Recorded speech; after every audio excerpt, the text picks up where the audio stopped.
శ్వాస ఆగిపోయిందంటే ఇక మనం పోయినట్టే. ప్రార్థన కూడా శ్వాసతో ఈక్వల్.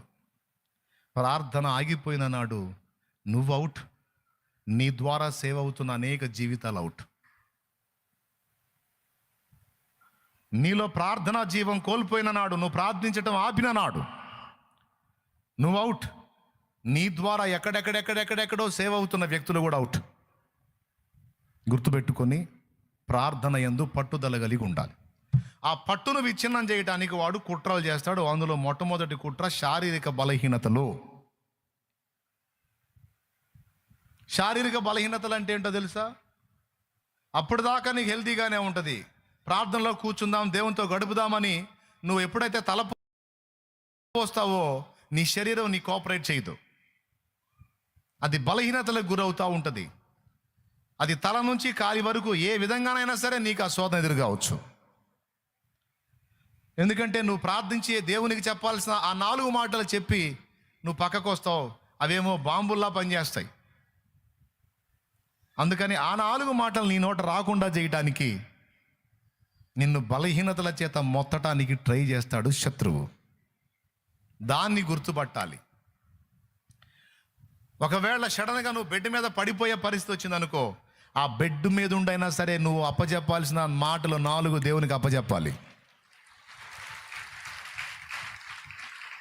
సోదరి, అర్థమైందా? ఒకవేళ బెడ్ మీద పడే అంత సీన్ లేదు, మామూలుగానే ఉన్నావు అనుకో, కాకపోతే కొంచెం బలహీనతగా ఉంది, మొండిగా పోయి కూర్చో. మూలుగుతానో ముక్కుతానో సరే ఆ 4 ముక్కలు దేవుని చేతికి అందించు.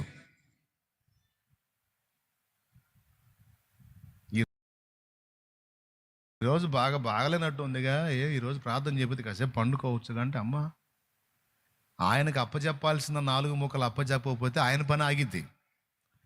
కాబట్టి ఆయనకు అప్పచెప్పాల్సిందే, నేను ఏ స్థితిలో ఉన్నా అనే తీర్మానం చేసుకో. ఎందుకంటే అది చాలా అవసరం. ఎంతమందికి అర్థమవుతుందో ఏమో, మరి నిజంగా అర్థమవుతుందా? థ్యాంక్ యూ, వందనాలు.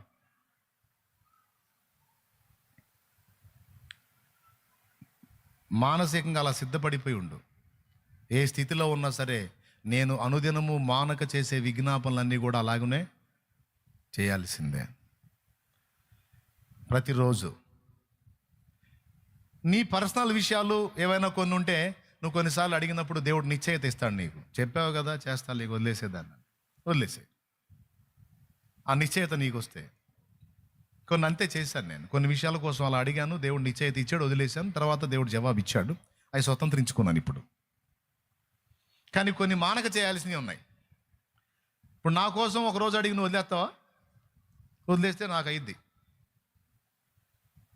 ఇక ఏమైందో కూడా నేను చెప్పలేను.